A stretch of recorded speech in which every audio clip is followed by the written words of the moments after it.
It's fun to actually talk about real football stuff. This is great. It's still it's still kind of hypothetical football at this point, though. Yeah, no, for sure. But there's like players on a 90-man roster, and we're talking about training camp. I think that's more fun for me than talking about quarterback rankings or whatever we do in the offseason.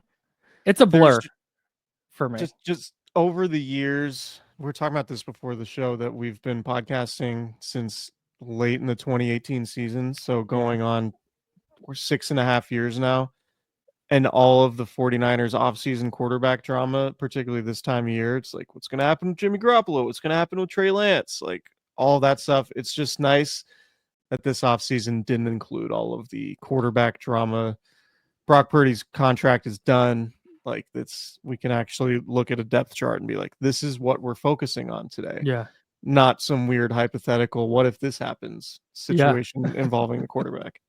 So we're looking in the secondary. We combined cornerbacks and safety because there's at least one starting spot open at both positions. And I think at corner, is there any doubt that two of the starting corners, health permitting, two of the starting corners for the 49ers will be Diamador Lenore and Renardo Green in 2025? Do you have any doubt or question about that? No, the only thing I guess that you could question is Diamador Lenore going to play in the slot and outside? It sounds like he's just going to play outside. Yeah. And that was the reasoning for them using a 3rd-round pick on Upton Stout. And the logic would track based on, Upton Stout's film and sort of what he looks like. He's a tiny player. He's smaller than K'Wan Williams, who was not a big guy, like 5'9" and maybe $190 soaking wet. Upton Stout is, I think, 5'8" and like 185 pounds or something like that. The 49ers list him, just for accuracy's sake, 5'9", $181 is where the 49ers list him. Okay. So regardless, he's not the biggest guy in the world. If there's a question, it's the third cornerback. Like, are you bringing Upton Stout on the field? Is Trey Brown in that mix, a free agent from Seattle? It's actually interesting, or not interesting, but kind of funny that we did the offensive line. I think a lot of sort of how we talk about the Niners offensive line applies to the secondary, in that there's not a lot of depth there, and you really just kind of hope your starters stay healthy. And Malik Mustapha coming into the season with a partially torn ACL, it's obviously not what you want, and that raises some questions about the depth. And I think overall, my thought on the secondary is it's going to be as good as the pass rush is, which I know has little to do with them. But if the defensive line is as good as the 49ers hope it is, then I think the secondary has a chance to be pretty good. If the defensive line is not effective, then I think there's a chance that it can get exposed, because you have a lot of youth, and the free agents you have are kind of guys who have been cast aside a little bit. And you don't have a lot of like highly drafted, high pedigree guys that you just expect to perform at a high level like you did last year going into the season when Charvarius Ward was part of the group. Yeah, they piece together. You're right. I think that's a good analogy. Is they kind of piece together a cornerback group like they do their offensive line, and if they find a good one, and they can get him back on a good deal like they did with Diamador Lenore, cool. They'll keep him around. But Renardo Green, 2nd-round pick, it's the earliest they've taken a corner in the Kyle Shanahan, John Lynch era, and he was the last pick of the 2nd round. When I go toward doubt about whether one of those two or both of those guys will start, I think they're both in line to Lenore, certainly. With Green, though, I'm always a little bit wary of just chalking up a 2nd-year player stepping in and starting, whether it's inside or out. I go back to like Ambry Thomas. Remember how Ambry Thomas finished his rookie year? It was like, oh, the 49ers found a player. Like he couldn't figure it out early, but man, he really buckled down and should be a starter going into next year. And then he was just never a factor again. So that's something I have in the back of my mind a little bit, where Renardo Green came into camp and just didn't put together a good camp, and Trey Brown beat him out for the starting outside corner job. And Upton Stout started on the inside, or maybe it's Darrell Luter outside, whoever it is, that wouldn't blow me away. I'd be a little surprised, but there's nobody in this group. And I think this is a little bit the problem, is the fact that if you say, okay, Renardo Green had a hard camp, and you know what? He's not going to start. There's nobody that on paper right now on July 3rd, you feel good about starting in that spot. Hey, Trey Brown is like, I guess your next best option. Maybe it's Luter, who's going into his third year on the team, who's never broken through defensively. It's a lot of question marks. And I think there's been, certainly for me, this kind of banking on, Lenore and Green, and then they'll figure out a third corner that, it starts at the pass rush. Like you said, it'll be fine. If Green isn't good, if Green does not take a leap here in year 2, it could be rough regardless of what the pass rush looks like. Because I don't have a ton of certainty with anybody in this cornerback group. Yeah, I think I'm probably higher on Green than you. I think what he did last year in his first season would indicate to me, like if you were to ask me, okay, what young player on the defense could take a considerable step and establish himself as somebody who's like, this guy needs to sign a second contract and stick around here for the long haul. To me, I think I would put Renardo Green high up on that list for me. Okay. I'm not saying, like, to your point about Ambry Thomas, I think it's fair. I'm not saying that can't happen. I would just be really, really surprised if it did happen. Far more surprised than Ambry Thomas, given, there are questions about Ambry Thomas. I mean, there was a pandemic, and he had the stomach issue in college that basically cost him a whole season. Like there was kind of a lot of stuff going on. With Green, I just think he's in terms of like the makeup and like the type of competitor he is, I just have more belief in him than I think Ambry Thomas. So that's sort of, and maybe that ends up being wrong, but I'm pretty high on Renardo Green based on what he was as a rookie.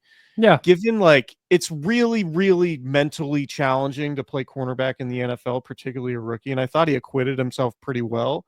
Yeah. And I think going into year 2, he should have a lot of confidence that he could take the next step and establish himself as a good young cornerback in the league. Well, and the 49ers clearly have that same confidence in him. Yeah. Because they didn't invest heavy draft capital in a cornerback. And when they did, they took Upton Stout, who's going to play inside. I don't think a 5'8.5", 181-pound corner is going to survive on the outside in the NFL. So I think if he plays, it's going to be in the slot. And I think the 49ers are really banking on Green, because I went through some of the names.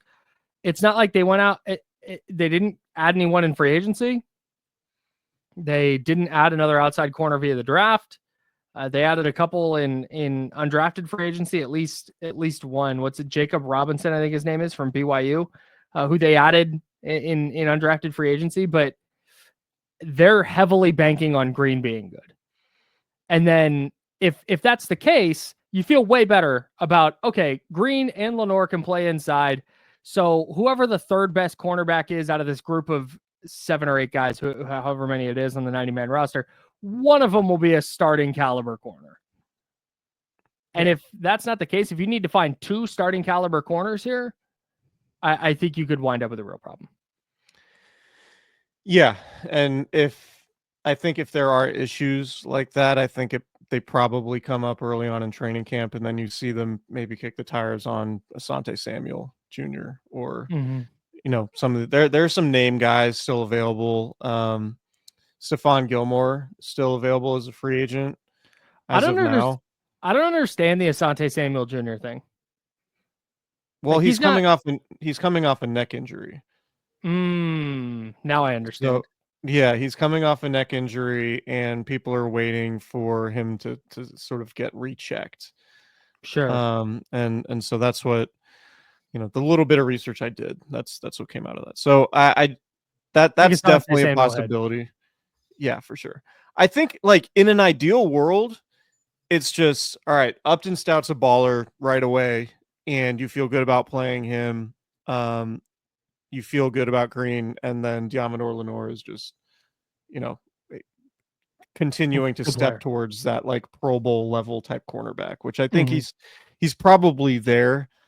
And it wouldn't surprise me at all if he had a Pro Bowl type season, if the Niners defense has a good season overall.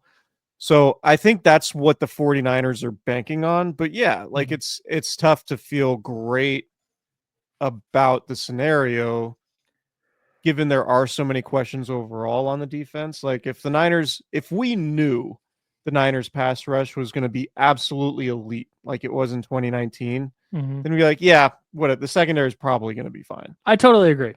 But we don't know that Mykel Williams is going to come in and be a plus level starter right away. We don't know that Alfred Collins is going to be the 3 technique that the Niners need him to be. We know there's Nick Bosa and then a bunch of question marks along the defensive line, which kind of is emblematic of the entire defense. Like, well, you have Fred Warner, Nick Bosa, those guys are going to be good, but what about the dudes around them? We honestly have no idea. Right. And that's kind of where I'm at with the secondary overall. It's like I feel like the upside is there for it to be good enough for the Niners to get to where they want to go. Right. But we haven't seen it yet, and it's hard for me to have a whole lot of confidence that it's going to happen. But you see the talent there, I think. Yeah. Yeah, I'm right there with you. Let's jump back to safety, where I think it's largely the same discussion, just different names and different positions. You have a second-year player in Malik Mustapha who looked good in year 1. He's, as you mentioned earlier, he has the damaged ACL repair from an injury he sustained in the season finale. So it's not an ACL tear, from what I understand. It's not a full out for the season because he tore it in week 18.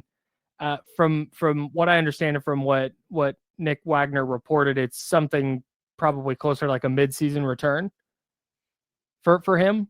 Maybe sooner. I don't know exactly, but that opens up a second starting spot, which to me, I guess we'll start here with Jair Brown.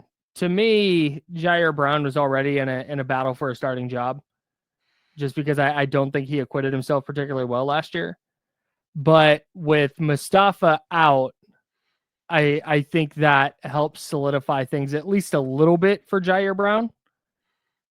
Yeah, where I would say so. Where the 49ers probably aren't going to, if I'm going to start talking about 10 different things that I want to talk about, I'll stop here. I think that Malik Mustafa's injury probably shores things up a little bit for Jair Brown. Yeah. That's my take. Yeah, I think, it felt like Jair Brown had a really rough season and really probably a rough season and a half at least. So he's probably somebody who needs to improve pretty substantially. And I think that pressure increased even more when it came out that Malik Mustapha was not going to be healthy for at least the start of the season. Richie Grant and Jason Pinnock, not guys, not free agent signings that you feel awesome about in terms of like, oh yeah, just plug and play. This is totally going to be fine.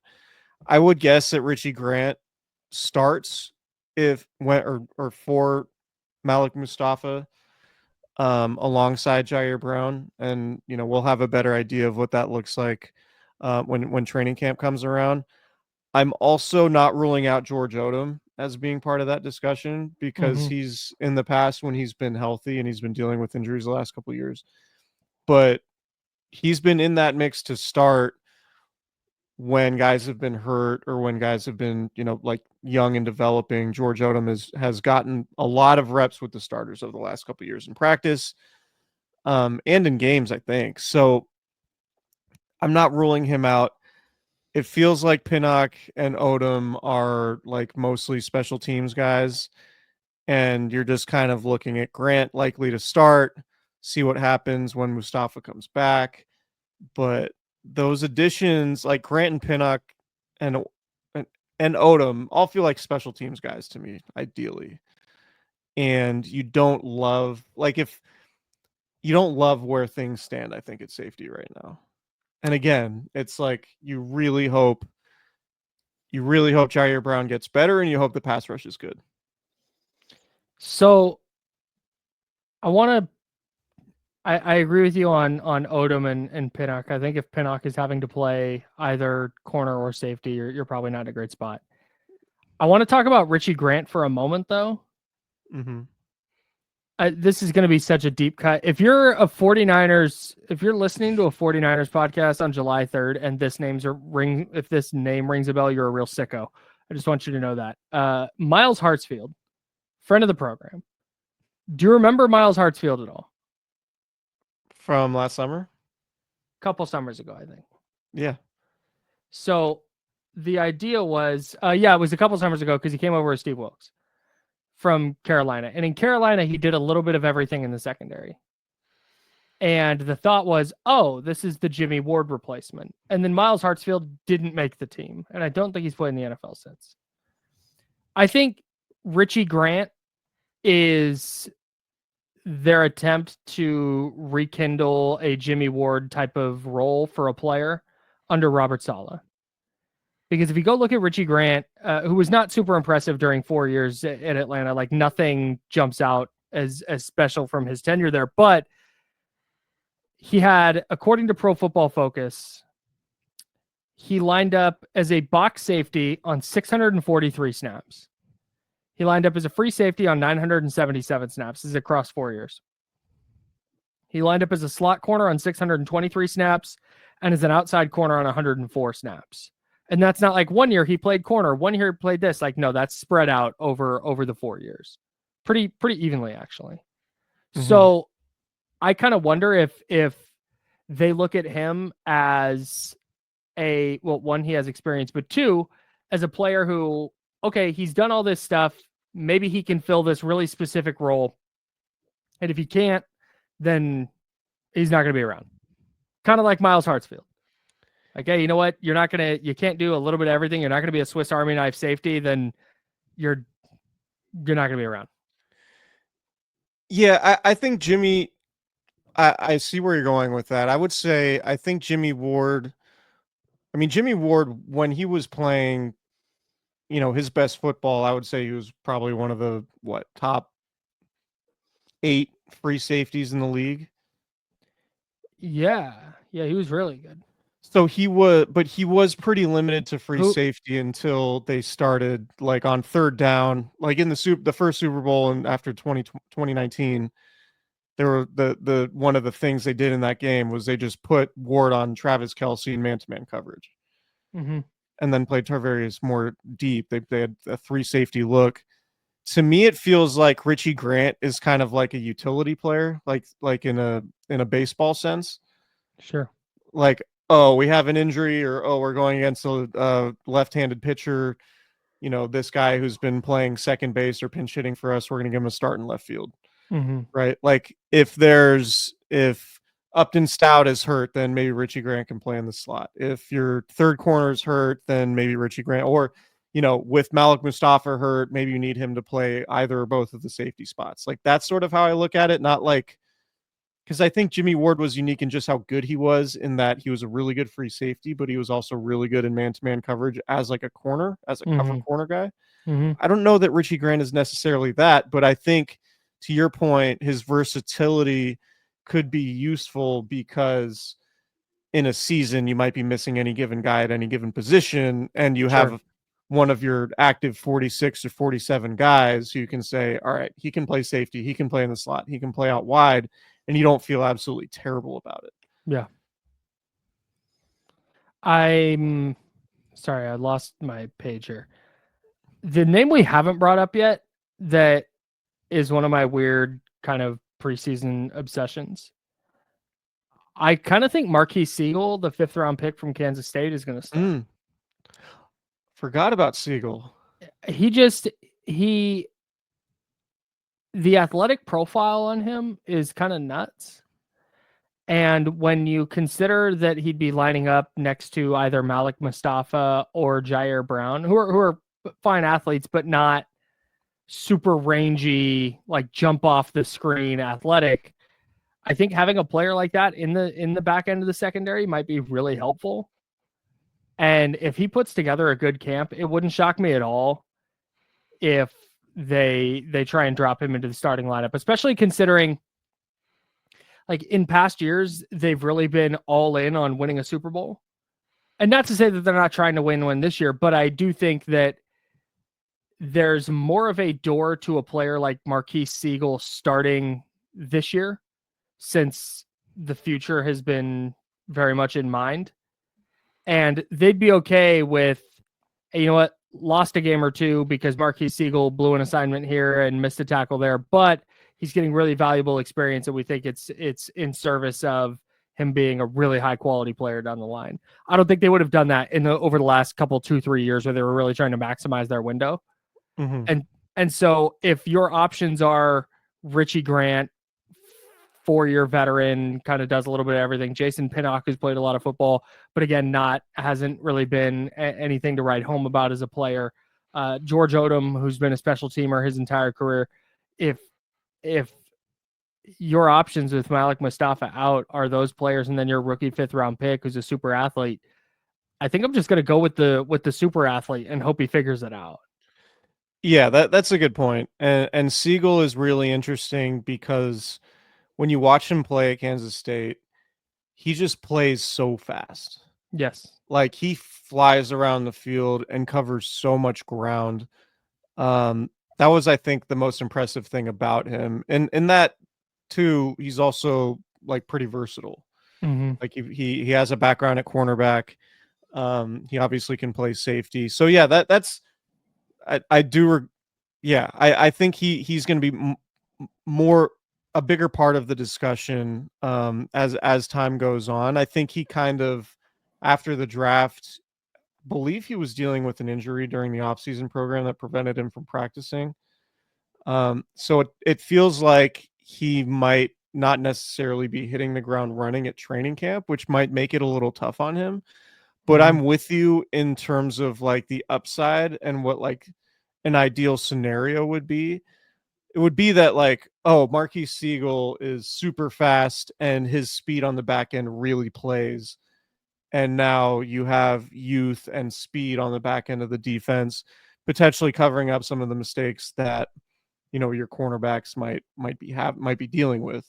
Mm-hmm. Right. So I think I like the idea of Siegel a lot. I'm just a little concerned that given he dealt with an injury during the spring, that he's not going to hit the ground running when training camp starts, which kind of needs to happen as a rookie if you're gonna start early on. But I'm really high on him. When they drafted him and I watched him play, I was really impressed with with just the game speed that he had. So I'm stealing your bit and I'm looking at his spider graph at Mock Draftable. Among athletes, I did athlete comparisons instead of DB comparisons. His top 3 comps are 3 running backs. And then 49ers cornerback Chase Lucas. Then a couple more running backs. 49ers cornerback Renardo Green. Look at that. They've got a type. No, but he's among athletes, 96th percentile with a 4.37 40-yard dash. Here's the impressive part, though. He is 94th percentile with a 1.5 10-yard split. So when he gets moving quickly.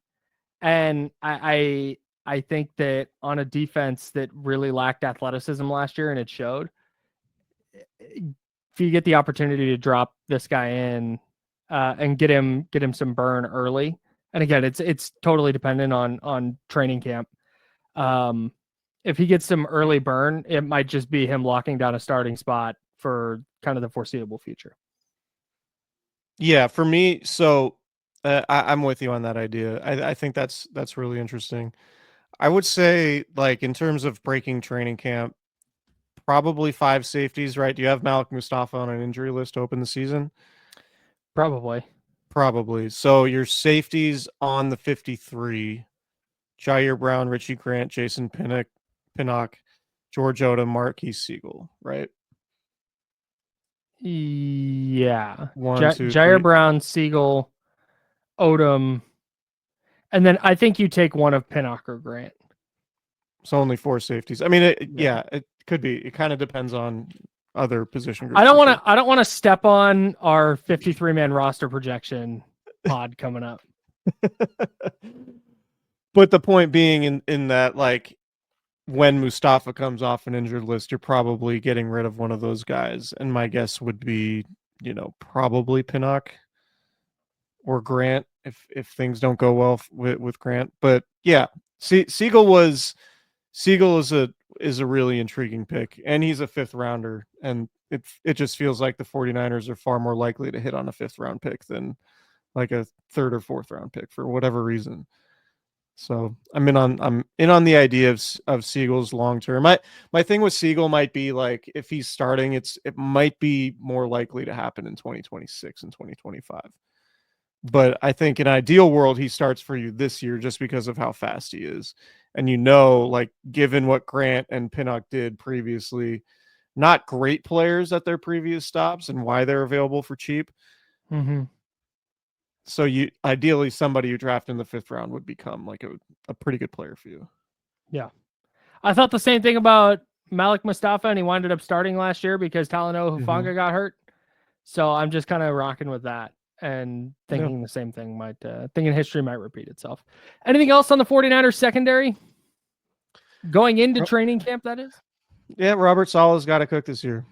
Yeah, he does. I think that's kind of the pass rush has to be good. Robert Saleh has to be good. And I think that elevates the secondary, because I don't think the secondary is a group that's going to elevate the people around it or the situation. They're not going to be the rising tide. I think they're going to be the boats that rise with the tide, if that makes sense. Yeah. They're not the tide, they're the boats. Yeah. Nice, dude. The tide is Saleh and the pass rush combined. Totally. And maybe it's Fred Warner in there too. Totally. All right. That's it for our preview of the secondary. It's also our second preview, but I don't want to call any of our previews secondary. These are all very primary content things for you as we gear up for 49ers training camp. We'll be back next week. Tap in on YouTube, youtube.com/yes. Nope, that's wrong. That's my radio station again. youtube.com/Candlestick Chronicles Podcast, or search Candlestick Chronicles on YouTube and we'll pop up right there. Or, of course, wherever you get your pods. Subscribe, rate, review Candlestick Chronicles. Tell your friends, tell your 49ers group chats, tell your favorite 49ers Facebook group or Reddit thread. I don't know. Appreciate all of you. Next week, we're going to hit the backfield. We hit defensive backfield today. We'll hit the running back room next week. A very interesting conversation to be had there about that group. Hope you join us here on Candlestick Chronicles. See you next time.